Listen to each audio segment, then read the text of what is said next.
So you make a list of hypotheses. This is obviously not, not a natural phenomenon, and the extraterrestrial explanation seemed to be the best one. Why shouldn't we know that there's got to be life throughout the universe? So why shouldn't it be able to come here, especially since there must be civilizations there that are thousands, if not millions of years ahead of us? But then as you get more and more data, you realize that's not what the witnesses are describing. What the witnesses are describing is something that in many cases comes out of nowhere, disappears into nowhere. There are cases of objects becoming transparent on the spot, physical objects, material objects. And I have no question that people have said, well, Vallée doesn't believe this is physical. Well, of course it is physical. It's material at some times, but it can also change shape.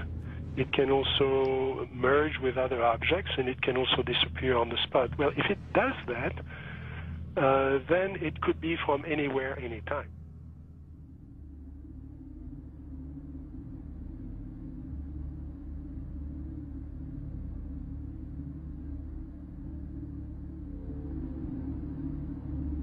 We always try to, to discredit the old legends, trying to say, no, these people were crazy, they thought everything was possible. But now we have the videos, and that's the big difference. Could you believe there are videos now of probably angels in the sky?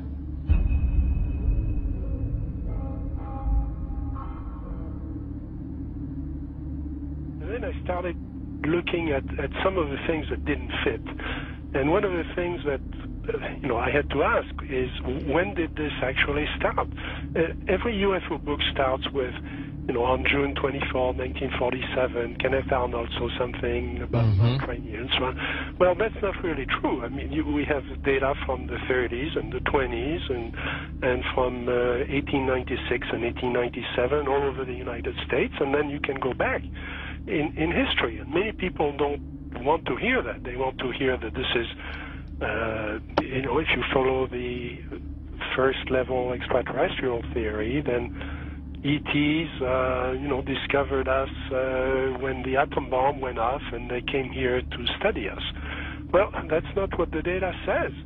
So when did it start? And I found, an enormous wealth of data going back to medieval times and even before. Of course, as you go back in history, you lose the cultural context, and it's harder to understand the data. But in medieval times, there were records, especially the records of the church, that were kept very, very carefully about strange phenomena.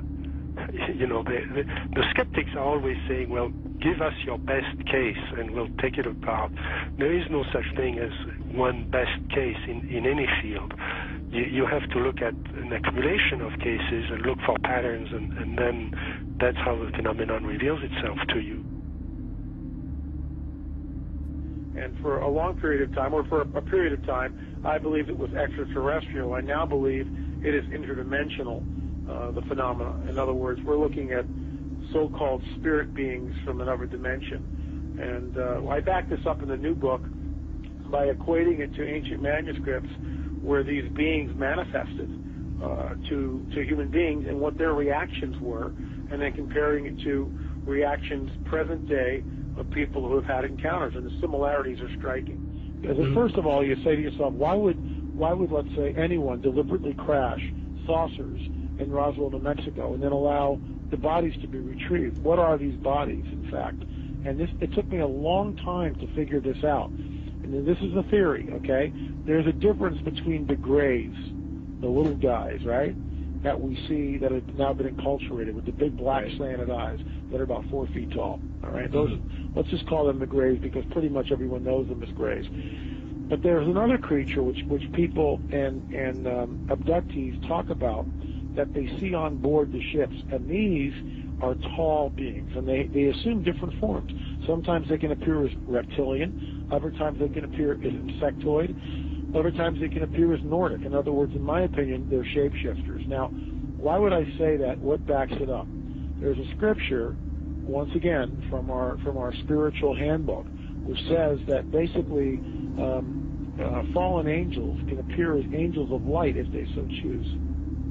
Okay? They can appear as angels of light if they so choose. That's a shapeshifter, but it shapeshifts. It can appear as whatever it wants to appear. Insectoid, reptilian, who knows what the thing really looks like. In my opinion, it's probably a reptilian. Apparently there was some sort of a confrontation, there was some sort of a war between these beings, sides were drawn up, and we're kind of like, we're almost like cannon fodder in a way. This unseen war, which is happening in another dimension all around us that we don't see.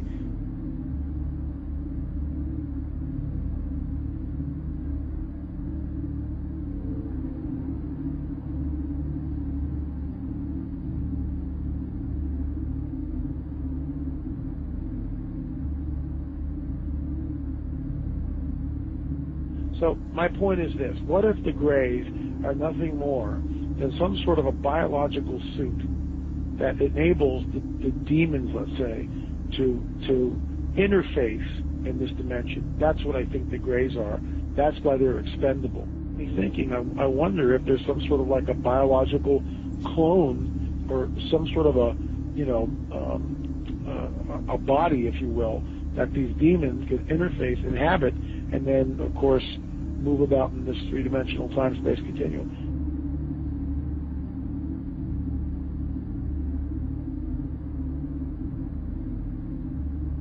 When you go back and you read the Book of Enoch, which, by the way, is found on the Dead Sea Scrolls, it amplifies the mischief that these fallen angels got into in and around the time of Genesis 6, which is why it was a global flood, because the Nephilim were on the earth, and these guys were all over the earth, and some of these skeletons that have been on Earth, specifically in Turkey, were over 30 feet tall. As we pushed west in Ohio and different places, they found mounds, and they would do primitive archaeological digs.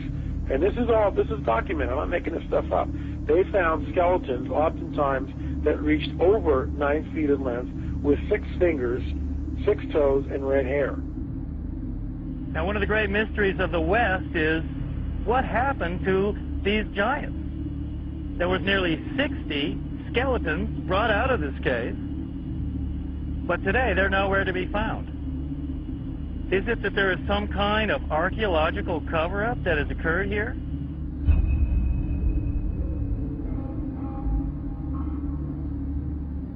The main point is that that term is used of angels, fallen angels, and the offspring of those fallen angels with human women has produced a hybrid called a Nephilim. In the Hebrew, the term means the fallen ones. Also, the term is gigantes, which doesn't mean giants, it means earthborn. There was a gene pool problem on the planet Earth. Is that where the Bible then says that Noah was perfect? He wasn't perfect as his generations, verse 9. He was perfect in his generations. The word perfect is tamim, meaning physical defects. You know, when you see something like that, it's overwhelming. It will change your worldview. And is that the coming great deception that ancient manuscripts warn us of? Here's a prophecy from 2,000 years ago, that what is coming on the earth will be so bizarre that even the elect would be deceived if that were possible. An object videotaped by many and seen by thousands over several nights in the Arizona sky in 1997. Major sighting here.